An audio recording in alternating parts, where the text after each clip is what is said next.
Ice cream అంటే ఎవరికి ఇష్టం ఉండదు చెప్పండి. చిన్నపిల్లల దగ్గర నుంచి పెద్దవాళ్ళ దాకా ఎంతో ఇష్టంగా తింటూ ఉంటారు కదా. ఈ ఎండాకాలం అయితే మరీ చెప్పనవసరం లేదు. ఇక నోటికి ఏంటంటే తిండి కన్నా కూడా ఐస్ క్రీమ్స్, కూల్ డ్రింక్సే ఎంతో కమ్మగా అనిపిస్తూ ఉంటాయి. హలో అండి, నేను మీ నవీనాని. Welcome to our channel Naveena vlogs. మొన్నైతే మా వారు ఐస్ క్రీమ్ డబ్బాలు అయితే రెండైతే బుక్ చేశారండి. ఒకటైతే చిన్నది, ఇంకోటైతే పెద్దది. చిన్నది వచ్చేసి ఫ్రూట్ పంచ్ అనమాట, పెద్దదైతే బటర్ స్కాచ్. అసలు రెండు ఫ్లేవర్స్ అయితే ఎక్సలెంట్ గా ఉన్నాయి అనమాట. నేను ఎక్కువగా ఏంటంటే బటర్ స్కాచే తింటాను, లేదా స్ట్రాబెర్రీ. ఈసారి ఏంటంటే ఫ్రూట్ పంచ్ అయితే ఆర్డర్ చేశారు.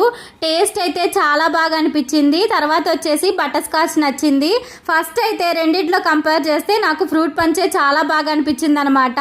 ఇక ఈ రోజు అయితే తెచ్చి చాలా రోజులు అయిపోయినా నాకు గుర్తులేదు, ఫ్రిడ్జ్ లో పెట్టేశాను. ఇక మా వారు పిల్లలకి ఐస్ క్రీమ్ పెట్టి అని చెప్పిన దాకా నాకైతే గుర్తుకు రాలేదు.